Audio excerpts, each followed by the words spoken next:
This is Peugeot's brand new Rifter, and it kind of goes alongside the Berlingo. In principle it's really the same vehicle, but with many differences.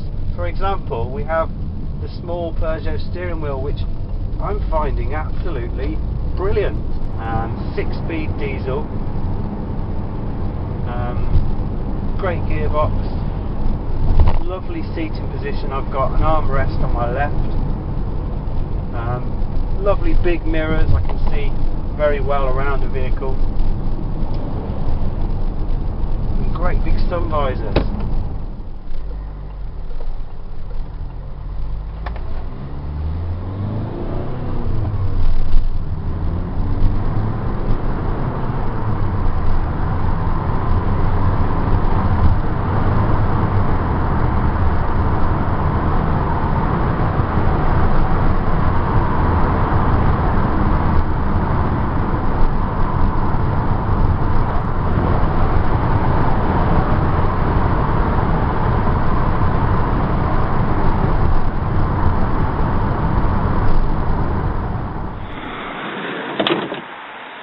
Seats for 3 in the back.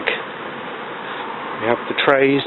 There's this fantastic light bar across the top of the roof with a glass roof above it, which is very interesting. Storage at the back, loads of storage. Everywhere you look there's storage. In here, under the floor there's storage. This cupboard here is absolutely huge. Can you believe that? A4 fits in there, look. That's amazing. It's absolutely huge. That can just go straight in there. Armrests are very comfortable. It's a lovely driving position. GT line. Massive boot. Storage up here for stuff. Fantastic. But I do like that in the roof, that light bar. Very nice. Very strong, chunky looking pillars as well. This looks like a very safe car. And the wheels are very intricate as well, with a brush finish, almost a satin finish on the outside, and then a painted finish. Discs all round. Got GT line trim on the steering wheel as well, which is really nice. So that is the Rifter, Peugeot Rifter. And we've got, this is actually the Berlingo, the latest Berlingo, and I've just had a go in the Rifter there, and the first thing, the difference really is the key, is the first thing I noticed. That is a £25,000 spec car, the Peugeot. This is probably not quite as much. This has got a traditional key. I quite like it. So we can just take this one for a little drive now. It's just very similar to the C3. The clocks are similar layout. Steering wheel is very similar. We've got the same cruise system. We've got some lovely green trim which matches the outside of the car, which is, we've got the DAB radio. Yeah, this is a green car with some green trim on the seats. I do love this lit up console at the top. It's got the emergency buttons and stuff. Lots of little buttons and things up here. The air vents are very similar to C3, and it has this sort of similar shape to it. I like the luggage strap. That's got an essence of cactus about it, and we've got quite a large glove box, very big glove box. Look at that. Okay. Some sort of navigation error there, maybe. I don't know. So yeah, let's give this a go, see what it's like. We've got electronic park brake, so you put your foot on the brake and you push it off, and it tells you that the park brake is released.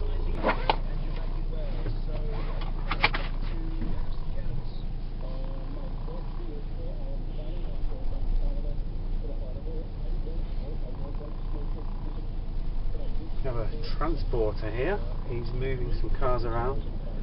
I may have to wait for him actually, because that's a big vehicle to move. Ah, he stopped. Okay, let's see if I can get out of here.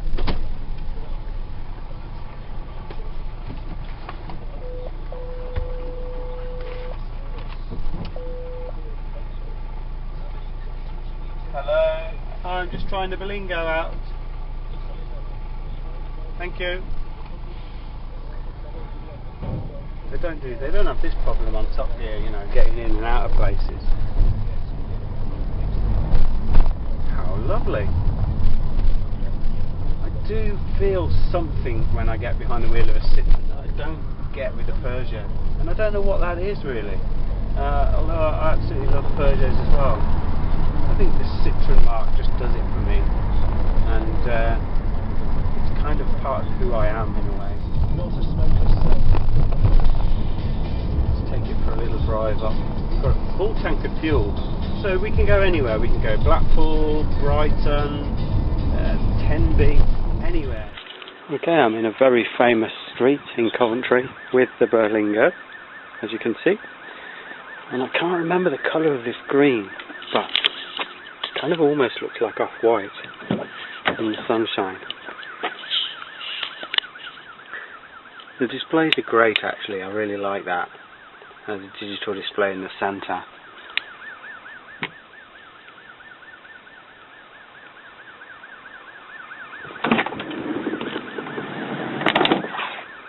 Similar interior configuration as the Peugeot. We have the same cubbies. Obviously it's really the same car. This one's got some nice interesting rubber mats, which is quite good. No storage under them.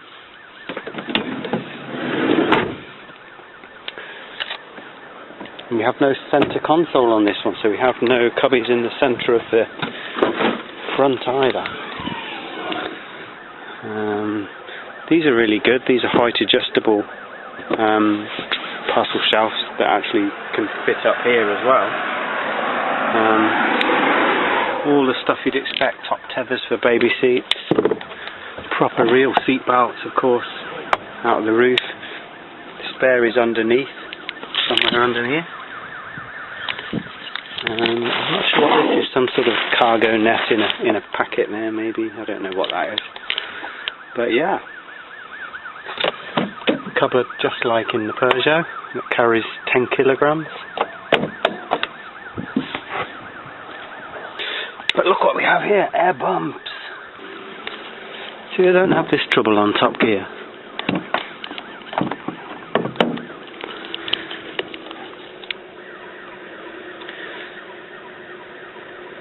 Diesel unit. The tried and tested Peugeot Citroën diesel unit. This is a 1.6, 1.5, 1.6. Metal bonnet. Let's have a look. Yes, it's the AdBlue. I'm quite impressed with the alloys on these cars. I found also another cupboard up here, which is quite useful. We also have a cracking little mirror at the top for rear view for the kiddies, and this lovely lit centre panel with, I don't know what you would put above it. Is that storage up there? Can't really tell. We have storage up here, maybe. I like it. I like the way it looks. This is really good. I guess I must take it back now. I can't keep it. Okay, so I have the keys to this.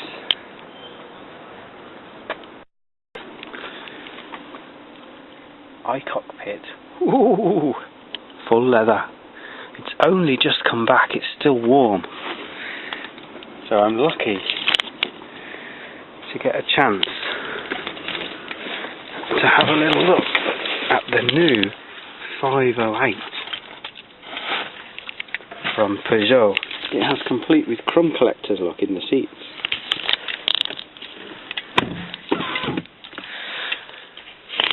Okay, keyless go on this one. Now, the seat is not where I want to be. So, oh, I think that's a lumbar support, is it, maybe?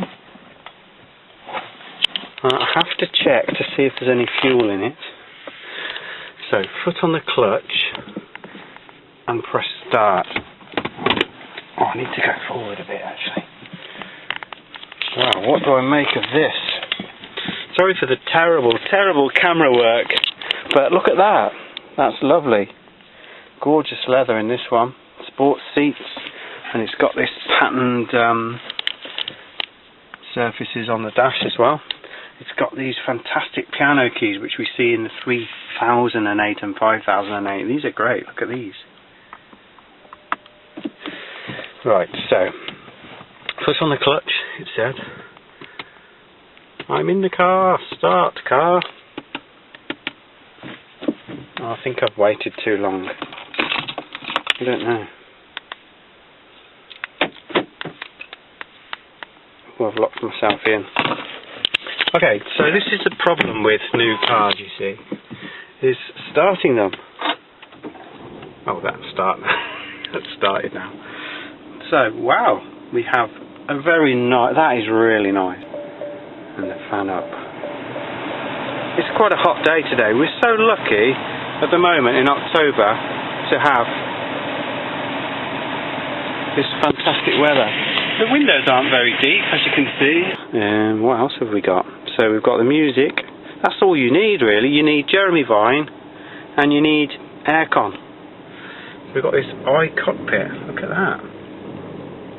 We have a drive mode switch here. Wow. Sport mode. Do I want it in sport mode, normal mode, eco mode? Eco is probably not me. I'm going to go for normal.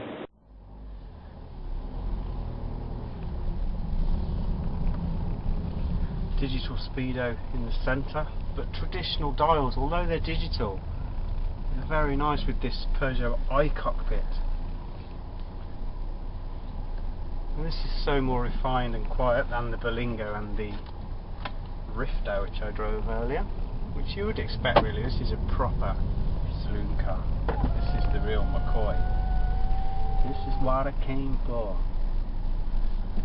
Let's have a look, see if we can get out. I've got to get out of this place. These windows are so small I can barely actually put my head through them. I just trying the 508. Thank you. Are you going out, sir, yeah? Yeah, just for 10 minutes or so. Alright, no problem. Thank you.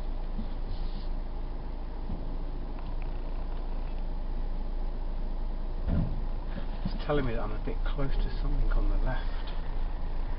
It's a concrete curb, that's what it is. Wow. Lovely.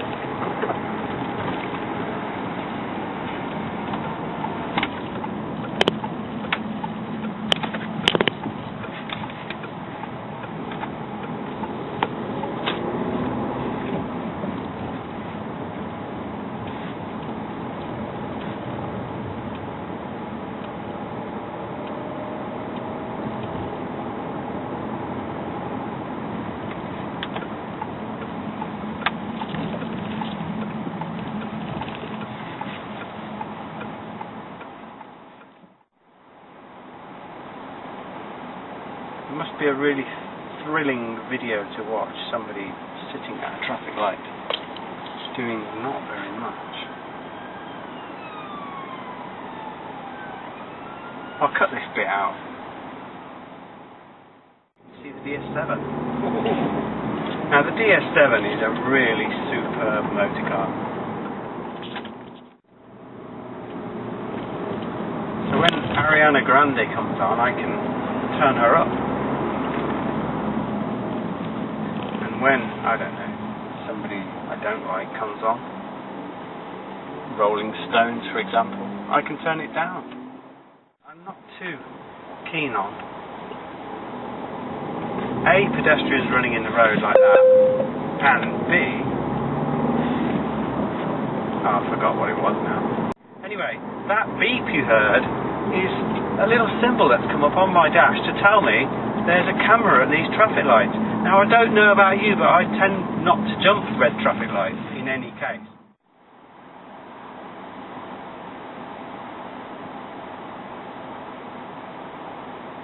They're still talking.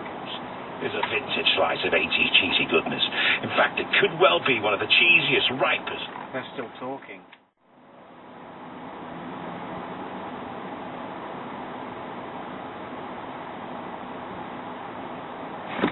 Go!